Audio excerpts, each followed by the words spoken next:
एक कार्यक्रम है स्वस्थ नारी सशक्त परिवार। सब लोग देख पा रहे हैं इस कार्यक्रम को, इसके बारे में सुने हैं आप लोग?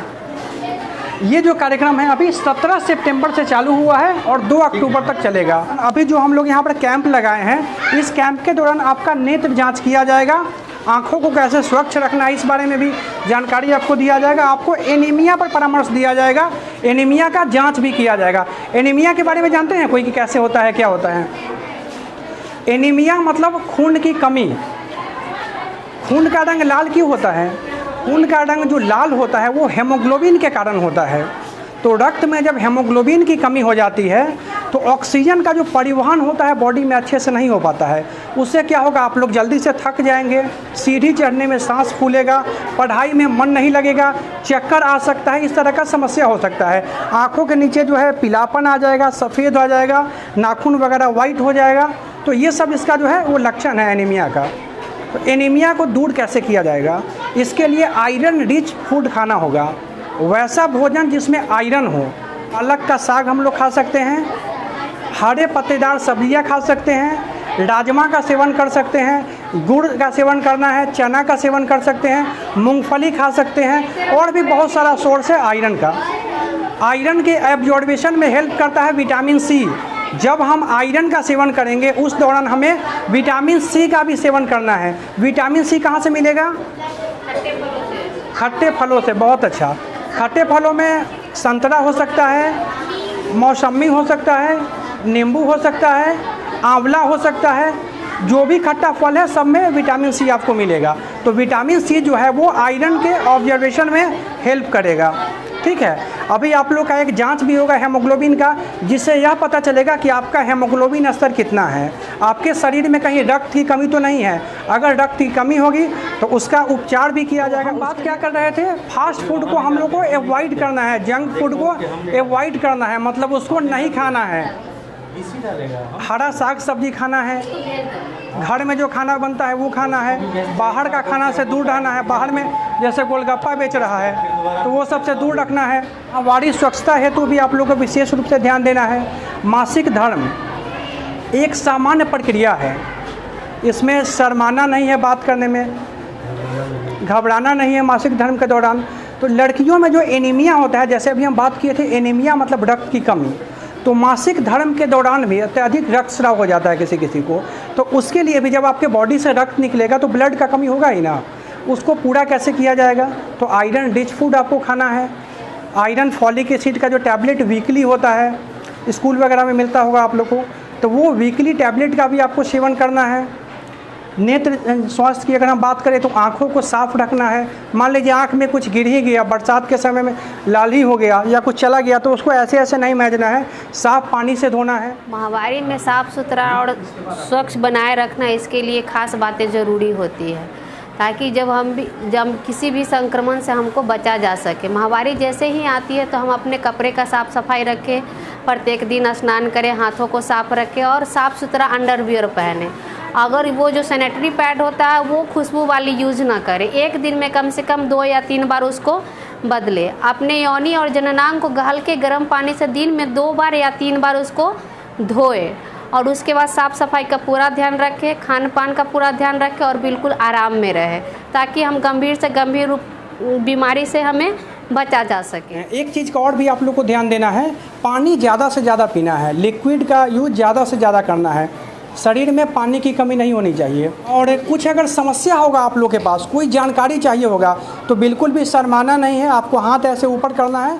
और अभी जैसा एनएमडी ने बताया आप लोगों को कि माहवारी के समय कैसे रहना है, कैसे साफ़ सुथरा रहना है। अच्छा, कुछ मिथ है, कुछ मिथ ऐसा है कि अपने समाज में चल रहा है कि जब भी माहवारी हो तो आप स्नान ना करें, किचन में ना जाएं, ऐसा। तो ये एक्चुअली उस समय की बात है जब अभी क्या है, सब लोग के पास बाथरूम अपना है, नहाने का जगह है। पहले लोग नदी में स्नान करते थे या ये में, तो अगर उस अवस्था में लोग जाते थे तो पानी जो है गंदा हो सकता था, संक्रमण फैल सकता था। तो इसलिए बोला जाता था कि इस दौरान आप स्नान ना करें। लेकिन स्नान करना चाहिए, साफ़ सफाई रहना चाहिए, और जो भी गंभीर बीमारी उससे होता है तो उससे आप बच सकते हैं चीज़ों में। समझ गए बातों को? बाकी और हम ये बोलना चाह रहे हैं कि आज जो कार्यक्रम हो रहा है स्वस्थ नारी, सशक्त परिवार अभियान, ये एकदम अनोखा अभियान है। और इसमें जो है RBS के हेल्थ टीम के द्वारा प्रत्येक जो भी प्रोजेक्ट स्कूल है, कस्तूरबा गांधी स्कूल है, वहाँ पे जाके हम लोग को सारी चीज़ों को, सारी बालिकाएँ जो हैं उनका जांच किया जाता है, जिसमें हम लोग को नेत्र जांच है, जिसमें ये नेत्र विशेषज्ञ पप्पू जी रहेंगे हैं, और अनीमिया का जांच होता है। सुनीता जी आपको हीमोग्लोबिनोमीटर के द्वारा जांच करेंगे। उसके बाद RBS के का जो भी हाइट, वेट और जितनी भी गंभीर बीमारी का जांच, उसके बाद जो भी रिकॉर्डिंग है वो सारी NMD करेंगी।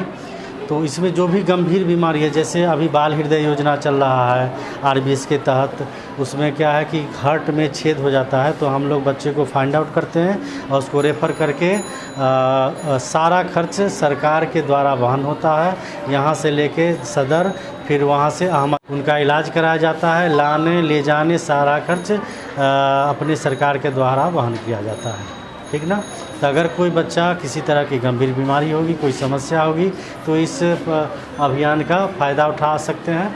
ठीक, धन्यवाद। चलिए सर, बहुत अच्छा जानकारी आपको दिए। हम थोड़ा सा चर्चा कर लेते हैं कि बरसात का समय है, तो बरसात का समय जब होता है तो वाटर लेवल ऊपर आ जाता है। इससे क्या होगा, पानी दूषित हो जाता है कई बार। तो उसके लिए सब जगह तो फ़िल्टर या RO नहीं लगा होगा, हो सकता है कहीं हो कहीं नहीं भी हो। तो पानी को हम लोग को गर्म करके पीना है। पानी को पहले गर्म कर लेना है, उसको किसी बर्तन में रख लेना है और फिर ठंडा करके उसको पीना है पानी को। इससे क्या होगा, जल का जो संक्रमण से होने वाला बीमारी है उससे हम लोग बच सकते हैं। दूसरी चीज़ ध्यान क्या देना है, जैसे बरसात में कई जगह आप देखते होंगे कि पानी लग जाता है, पानी लग जाता है ना, तो जब पानी लगेगा तो मच्छर पनपेंगे और ये मच्छर तरह तरह की बीमारियाँ को लेके आएंगे। जैसे में डेंगू हो गया, मलेरिया हो गया, फाइलेरिया हो गया, चिकनगुनिया हो गया, बहुत सारा बीमारी है जो कि मच्छर से होता है। तो इसका उपाय क्या है, मच्छर से बचना है। एकमात्र उपाय है मच्छर से बचाओ। बीमारी होने के बाद तो फिर आप इलाज करवाइएगा ही, लेकिन उससे पहले अगर मच्छर से बचाव हो जाए तो ज़्यादा बेटर है। उसके लिए क्या करना होगा, मच्छरदानी का प्रयोग करना है, फुल बदन के कपड़े पहनना है, मच्छर भगाने वाली दवाओं या क्रीम का उपयोग करना है। सबसे इम्पॉर्टेंट, अपने घर के आसपास कचरा फैलने नहीं देना है, पानी जमा होने नहीं देना है। ऐसा ना हो कि आपके घर के बाहर साफ है और आपके बगल वाले जो घर है वहाँ पर कचरा जमा है, तो वो मच्छर यह नहीं देखेगा कि हम बगल वाले के घर से आए हैं, वो आपको भी काटेगा। तो साफ़ सफाई अपना भी रखना है, जो आसपास में है उनको भी कह के साफ़ सफाई करवाना है, क्योंकि पानी लगेंगे, मच्छर पनपेंगे और मच्छर हमें बीमार करेंगे। जैसे डेंगू है, मलेरिया वगैरह है, तो ये सब मच्छर काटेगा, कुछ समय में आपको पता चल जाएगा। लेकिन बहुत सारी वैसी बीमारी है जो आज मच्छर काटेगा, 5 साल बाद आपको पता चलेगा। जैसे फाइलेरिया एक ऐसा रोग है जो क्यूलेक्स मच्छर के काटने से होता है। ये जो बीमारी है, मान लीजिए आज आपको मच्छर काट लिया, 5 साल बाद, 6 साल बाद, 10 साल बाद आपको पता चलेगा और इसका कोई इलाज नहीं है। आमतौर पर ये लाइलाज होता है। तो हमको मच्छर से बच के रखना है, इसका भी ध्यान देना है। विशेष रूप से साफ़ सफाई रखना है, प्रतिदिन स्नान करना है। मासिक धर्म के दौरान होने वाला जो स्वच्छता है उसके बारे में नीतू जी आपको बताई ही। आगे हम बात करते हैं नेत्र स्वास्थ्य के बारे में। नेत्र स्वास्थ्य मतलब जैसे हमारे जो आँख है उसको कैसे हम स्वच्छ रखना है। जैसे शरीर का हमने बात किया, शरीर को कैसे स्वच्छ रखना है, अनीमिया से कैसे बचाव करना है, उसी प्रकार से आँखों की स्वच्छता भी बहुत ज़रूरी है। पप्पू सर आगे आपको बताएंगे कि अपने आँखों की देखभाल कैसे करें, आँखों की स्वच्छता कैसे रखें। आँखों के बारे में बताना चाह रहे हैं। अभी बरसात का जो सीज़न है, पानी से जो इन्फेक्शन होगा उससे कंजक्टिवाइटिस हो जाएगा ना, किसी का आँख लाल हो जाएगा, तो उससे नॉर्मल पानी से उसको धोना है, ठीक है। और ज़्यादा हो जाने के बाद वो नज़दीकी अस्पताल में जाकर के दिखाना है, ठीक है। और किसी को जो देखने में परेशानी हो, रोशनी में कमी हो, तो वैसे बच्चों को विटामिन ए का जो स्रोत दिया जाता है, पीला फल में पपीता, गाजर और ये हरा साग सब्जी जो खाना है, जो विटामिन ए का स्रोत होती है, ठीक है। और जिसको देखने में असुविधा हो तो अपने आँखों को जांच हम करने के लिए आए हैं, है ना। एक आँख बंद करके पढ़वाएंगे उसको, और ज़्यादा दिक्कत होगा तो नज़दीकी अस्पताल में ले जा करके चश्मा को जाँच करके सबको चश्मा उपलब्ध करवाया जाएगा, फ्री ऑफ कॉस्ट में चश्मा मिलेगा सबको। अब हम बात करते हैं HPV टीकाकरण के बारे में। आप लोग में से सबका हो गया है HPV टीकाकरण? किन्हीं का अगर नहीं हुआ होगा तो जानकारी दे देते हैं आपको। HPV human papilloma virus vaccine, Bharat में सबसे ज़्यादा जो पीड़ित है महिलाएं वो स्तन कैंसर से है। दूसरे नंबर पर जो आता है सर्वाइकल कैंसर, गर्भाशय ग्रीवा का कैंसर। वैक्सीन को समझते हैं आप लोग? वैक्सीन क्या होता है? हम जब बीमार होते हैं, हमें सर्दी खांसी बुखार होती है, तो हम क्या करते हैं? दवाई खाते हैं और हम ठीक हो जाते हैं। तो बीमार होने के बाद हम क्या किए? हम दवाई खाए। बीमार ना हो उसके लिए वैक्सीन है। जैसे बचपन में आप सभी ने पोलियो का वैक्सीन लिया होगा, लिया है ना? तो पोलियो का वैक्सीन लिए तो पोलियो जैसी खतरनाक बीमारी को हम लोग ख़त्म कर दिए। कोई भी वैक्सीन, जिस बीमारी का भी वैक्सीन होता है, उस बीमारी से बचाव के लिए होता है। बीमार होने के बाद दवाई है, बीमारी ना हो इसके लिए वैक्सीन हो। तो जो सर्वाइकल कैंसर है, गर्भाशय ग्रीवा का जो कैंसर है, उससे बचाव के लिए सरकार लॉन्च की है, बिहार सरकार और भारत सरकार ये दोनों मिलकर लॉन्च किया है HPV वैक्सीन। तो हम सभी को ज़रूर वैक्सीनेशन करवाना चाहिए। इसका 2 डोज है, पहला डोज अभी लगेगा, दूसरा डोज 6 महीने के बाद लगेगा।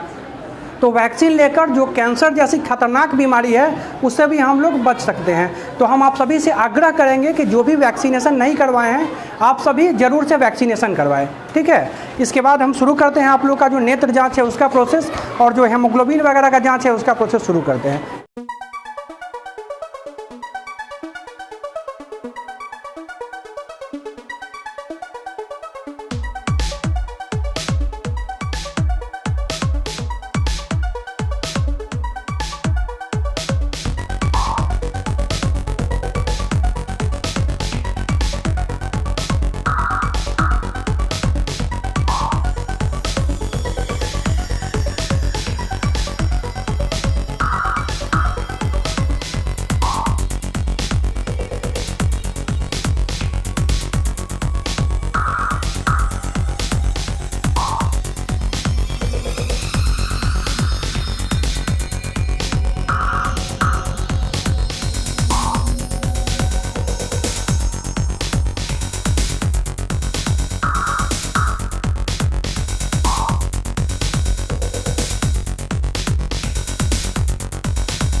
हम लोग केशव कन्या मध्य विद्यालय सोनपुर में स्वस्थ नारी सशक्त परिवार कार्यक्रम के अंतर्गत स्वास्थ्य कैंप किए। इस कैंप के अंतर्गत छात्राओं का नेत्र जांच किया गया तथा उचित उपचार किया गया।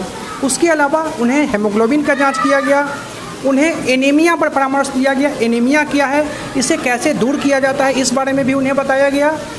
उन्हें मासिक धर्म स्वच्छता से संबंधित परामर्श दिया गया। उन्हें HPV वैक्सीनेशन के बारे में भी बताया गया। HPV वैक्सीनेशन क्यों ज़रूरी है। बाकी हम लोग जो है RVS के टीम के द्वारा इस स्कूल में आए जितनी बालिकाएँ थी उनको जो है कार्ड में, जो RVS के कार्ड में जितनी गंभीर बीमारी को स्क्रीन आउट करना रहता है वो किया गया। उसमें 5-6 बच्चों को रेफ़र किया गया, आई प्रॉब्लम के बच्चों को रेफ़र किया गया है, स्क्विंट के बच्चों को रेफ़र किया गया है, और जो भी और जैसे CSOM के बच्चे को ईयर प्रॉब्लम वाले बच्चों का ये किया गया है। और सर का भी इसमें विशेष रूप से अच्छा सहयोग रहा, क्योंकि सर के सहयोग के बिना ये कैंप संभव नहीं था। तो सर का भी हम बहुत बहुत धन्यवाद करते हैं इतना अच्छा सहयोग देने के लिए। मैं केशव कन्या का प्रधानाध्यापक। आज हमारे यहाँ स्वास्थ्य विभाग की टीम आई और इन लोगों का कार्य बहुत ही सराहनीय रहा। आज हमारे विद्यालय में स्वस्थ नारी सशक्त परिवार अभियान अंतर्गत RPS के टीम द्वारा स्वास्थ्य जांच शिविर का आयोजन किया गया, जिसमें हेमोग्लोबिन जांच, नेत्र जांच, पोषण परामर्श, मासिक धर्म स्वच्छता, HPV टीकाकरण, बाल हृदय योजना तथा बरसाती बीमारी से बचाव के उपाय हेतु जागरूक अभियान चलाया गया। इस तरह के शिविर से हमारे विद्यालय को फ़ायदा हुआ एवं इस स्वास्थ्य शिविर के कार्य से मैं बहुत संतुष्ट हूँ। मैं अपनी तरफ से स्वास्थ्य टीम को बहुत बहुत बधाई देता हूँ। धन्यवाद। बाकी सर आपका भी बहुत बहुत धन्यवाद सर, इतना अच्छा सहयोग देने के लिए और हम लोग की मदद करने के लिए सर। धन्यवाद। और कभी भी सर ज़रूरत हो तो पूरी स्वास्थ्य टीम सर आपके साथ है, बगल में अस्पताल है, अगर ज़रूरत हो तो कभी भी आपकी सेवा के लिए हम मैं ज़रूर आपको इन्फॉर्म करूँगा और आपको आने का आग्रह करूँगा। बिल्कुल।